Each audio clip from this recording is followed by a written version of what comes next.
Welcome back. I'm Alan Hall. I'm Dan Blewett, and this is the Uptime podcast, where we talk about wind energy, engineering, lightning protection, and ways to keep your wind turbines running.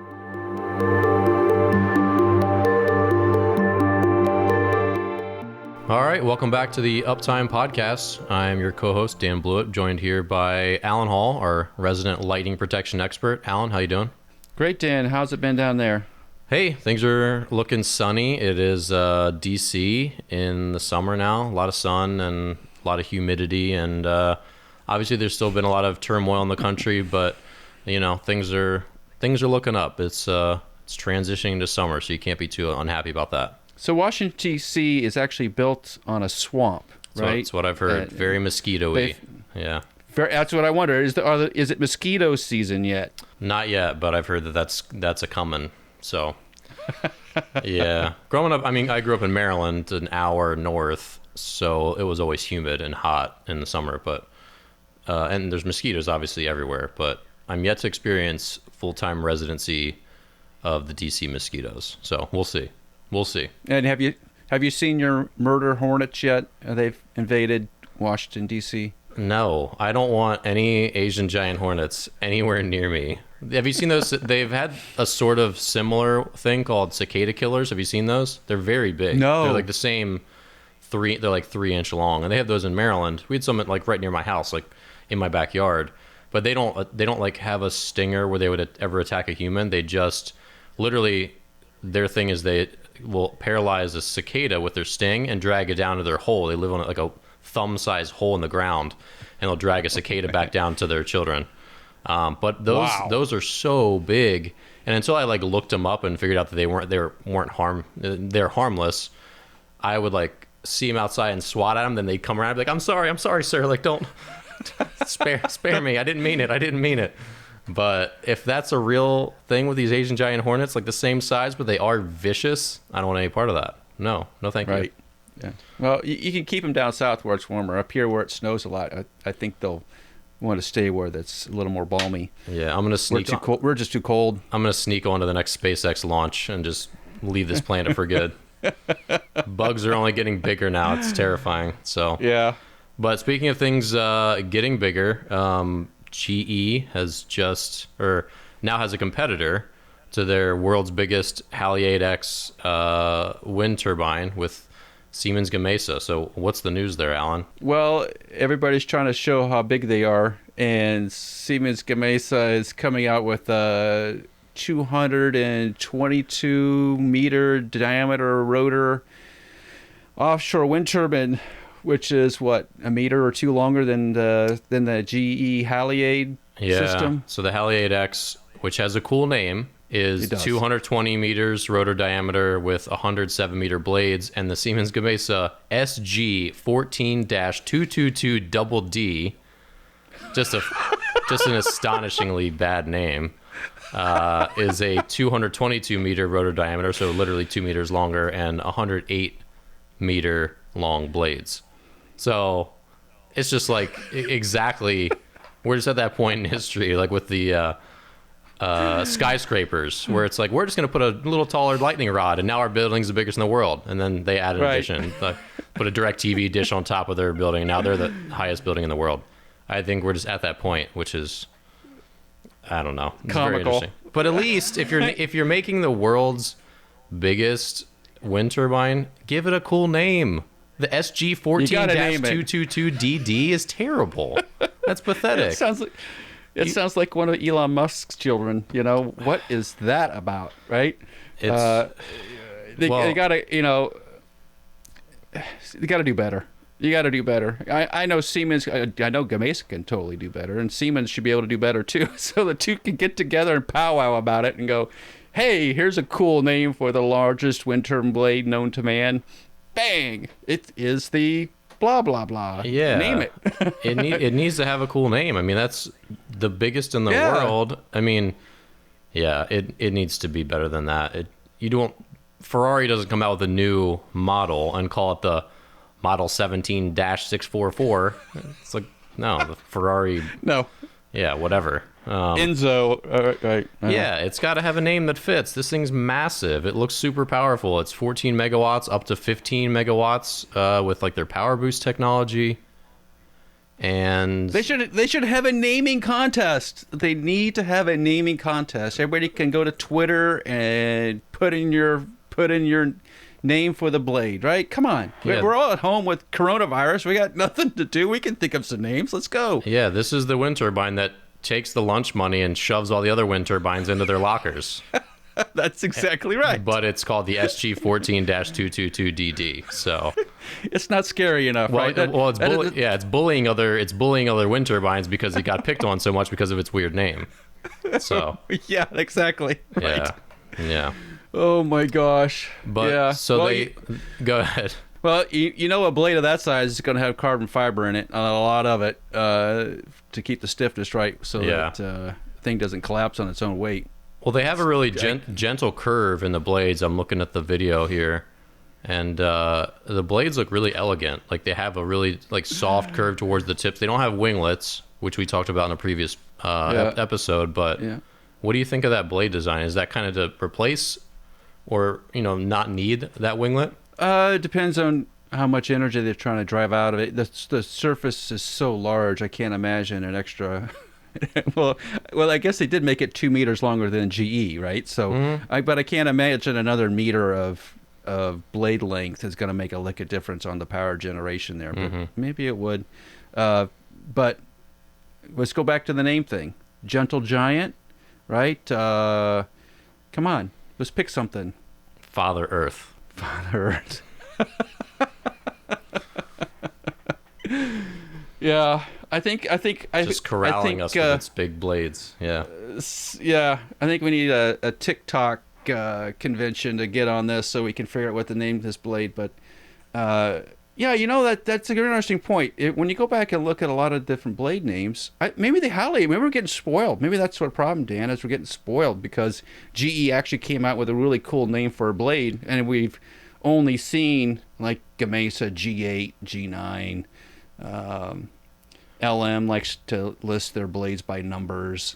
So maybe GE's setting the trend here when we're getting spoiled with Halli, right? Maybe we can goad them into doing some cool names. Because even Elon Musk's rockets are named, and the launch pads are named, and the barges are named, and capsules are named. What did they name the capsule that just went up? Was it...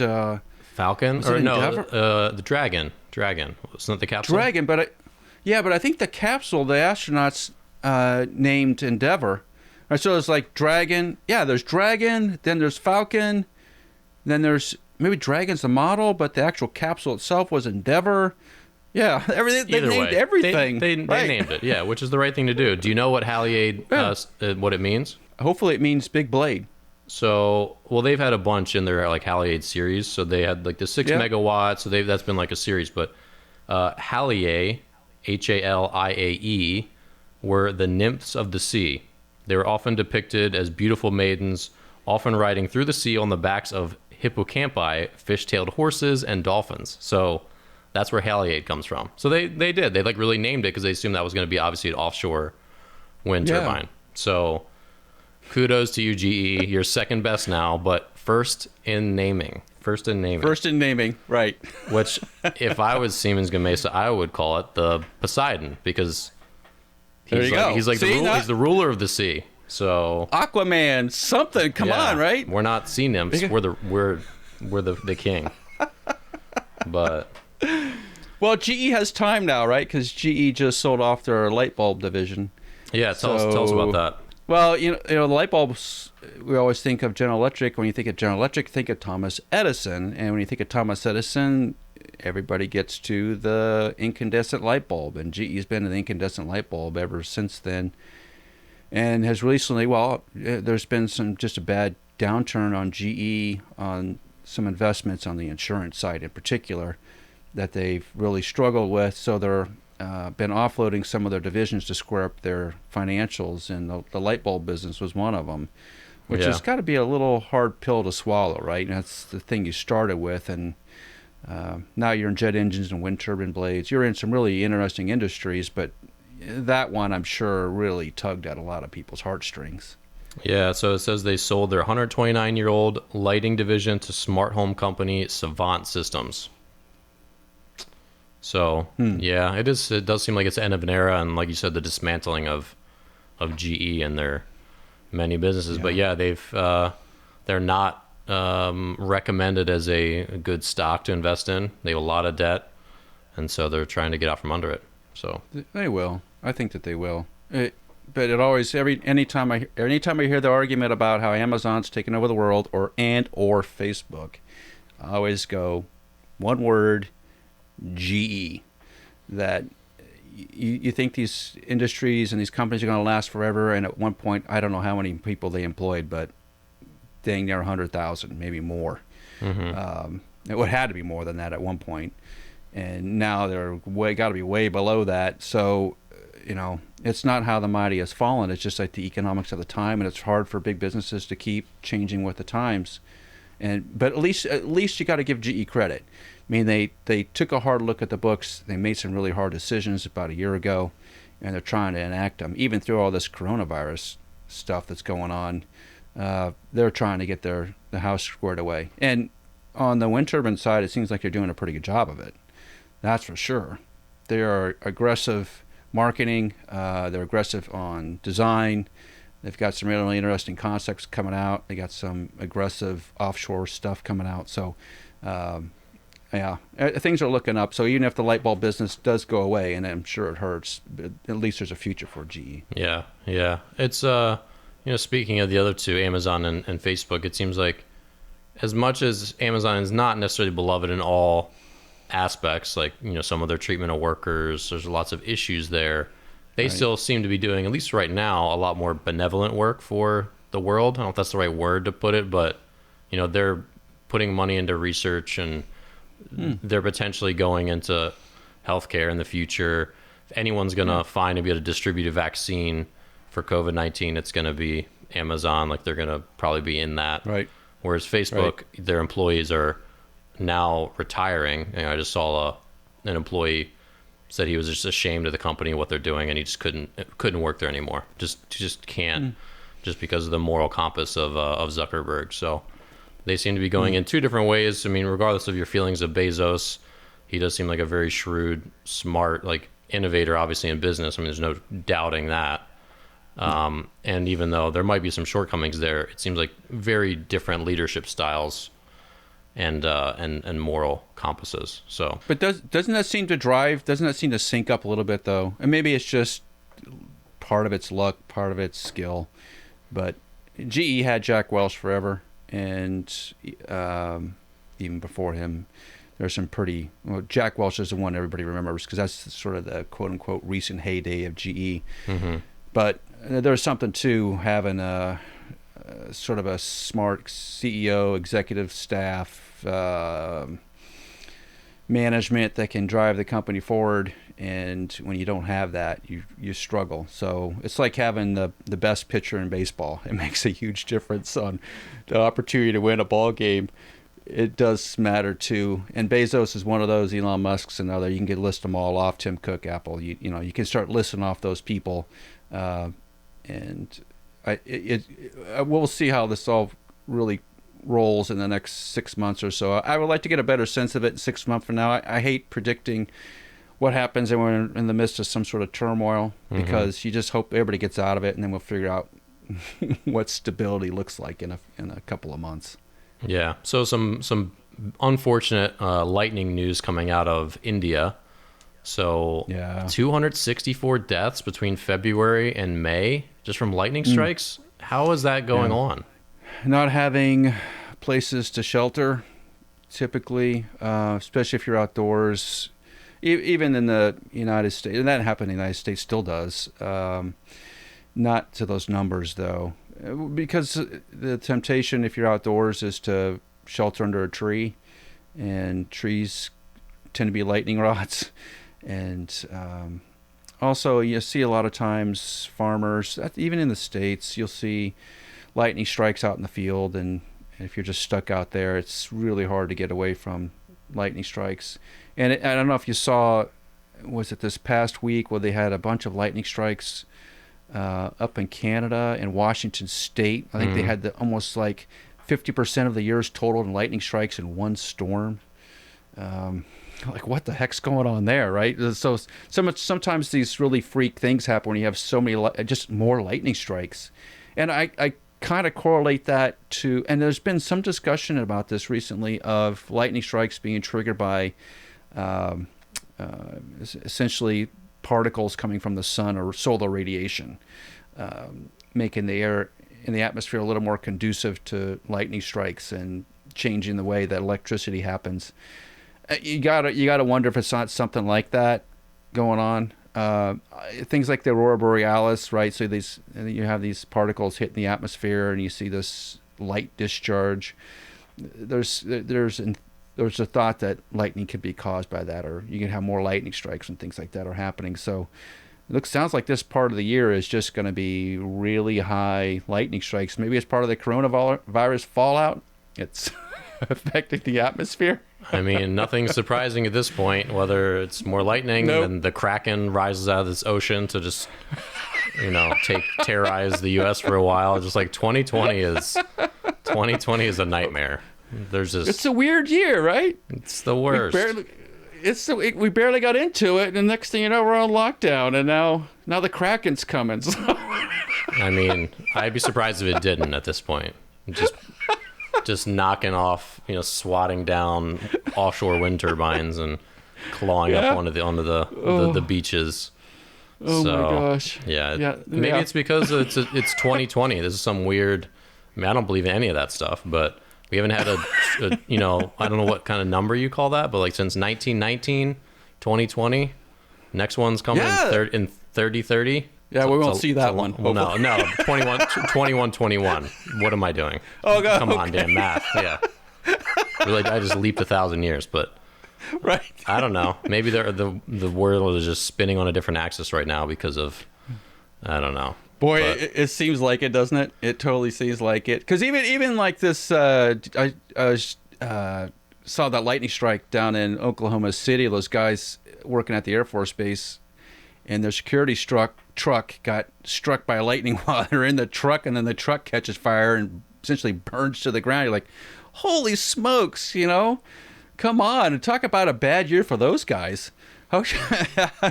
You're out there doing your job, you're in a metal truck, you think, well, what the heck, right? It's thunderstorms, it's Oklahoma, for goodness sakes. A lot of lightning, and then blammo, your truck. Yeah, your blammo, truck gets hit. Blammo for sure. Yeah, comic book, blammo. It's like Batman's punch a guy in the Wham! face. Right. Yeah. And I kind of wonder how loud that sounds when that happens, because you have to think it's got to be like a sledgehammer hitting you in the side of the head. Even if you're inside a vehicle, it's got to be loud. And every electrical circuit inside that truck is probably sparking and humming after that. And then the truck burns to the ground, so they were very fortunate to get out of it. But it's, again, one of those, what the heck's up with 2020 kind of events, right? Come on. Yeah. Well, and one of the things that's slowly getting some traction now in 2020 is, which we've talked about briefly in the past, which is wind turbine recycling of these blades. So, there's a good report from Wind Europe about some of the methods that they're trying to, but a lot of these things just aren't up to scale yet to, shred these blades and find a really like good home, because they're so big and these materials they're just not going anywhere. I mean, 108 meters now for the new Gamesa one, you know, and like, what are we going to do with this as a lot of these start to, hit their shelf life and come off the of active duty? You can't make them all into playgrounds, right? Like, there's some cool ones that they're making into playgrounds, but kids don't even go outside. Kids don't even go outside anymore. You got to make them. You got to find a way to make them into video game consoles. Then we'll be in good shape. Yeah, we can Super Mario Brothers, right? Yeah. Well, it gets back to some discussions we've had this week, which is you really, really, really, really need to start pushing the lifetime of these blades out as much as humanly possible. And in the wind turbine as as a complete system needs to be living longer. It's the same. I'll give you the same sort of thing in aircraft. That this week was a sort of a notable week in the aviation world because Delta Airlines was the last real airline company to be flying the McDonnell Douglas MD-88s and MD-90s, and so they just shut them down this week. And those airplanes were designed, I think, in the early to mid 70s. DC-9s, right? So those airplanes have had roughly a 40 to 50 year sort of service period. And a lot of airplanes are still flying that are over 50 years old. And they were never intended to do that, but just we put the technology back into them. We sort of cleaned them up and made sure they were structurally okay and kept them in service longer. And we need to do that. We need to be doing those things that keep those wind turbines operating longer and figure out ways to do that rather than dumping them into a landfill. Yeah. Right? If we got something functional, great. You think about a lot of the electrical components, all the copper and the steel and those kind of things are recyclable bits. The tower's recyclable, but the blades really aren't, at least not yet. And we need to get to the point of having, when we get there, because we're going to get there, everybody, thermoplastics. Epoxies are going to go away. Thermoplastics, which are going to be recyclable, reusable. We need to get to a reusable plastic or something that we can recycle and or extending the life of the blades as long as we can, because we just can't go through these cycles. We just can't do it. If we're trying to clean up the oceans and trying to clean up the landfills and all that, and then I think the wind turbine market is doing a pretty good job of that, but we need to be thinking ahead a little bit longer too. Yeah. So last topic before we wrap for today. So the new Siemens Gamesa 1875 whatever DD, call sign. It's got a direct drive. So what are some of the advantages of the direct drive versus the regular like geared gearbox? Most wind turbines are geared. So if you think of the hub and the blades spinning, they're actually driving a transmission like in a car. Mm-hmm. And so it takes the relatively slow rotations of the blade and ramps them up considerably. So everything internally in the generator is spinning much faster. The problem with that, and it gets back to the lifetime issue, is anything that's geared where you're putting a lot of stress on it over a long period of time, parts get fatigued. Just like in your car, car transmissions don't run forever. Well, the same thing's happening in these gearboxes, that the gearboxes wear out, and you can't constantly maintain them. And you obviously are providing maintenance to them, but at some point, there's only so much you can do. They're going to wear, and they're going to eventually fail. So one of the more recent ways of addressing that is to remove the gearbox out of it and just take the rotor blades in the rotor and drive it into basically a permanent magnet generator. So the most simplest form of creating electricity is spinning a magnet around, or a coil of wire around a permanent magnet. So it's a much simpler system.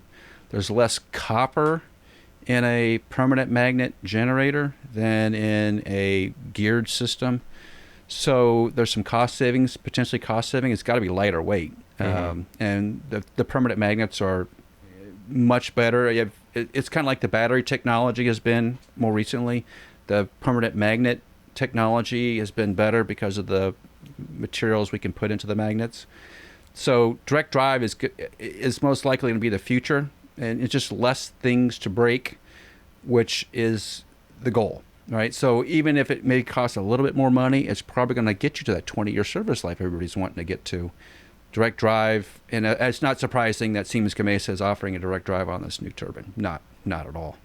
Not at all. Gotcha. Is that at all similar to like the brushless motor technology that they have in like these new high-powered like handheld drills, like these electric drills? Yeah, I mean, there's different ways to go about it. I don't want to get into too much detail about electricity here because it's hard to describe without you physically seeing it. But there are most things. There's brushes and there's and there's electronics to do it. And there's a lot of different ways to go about it for efficiencies.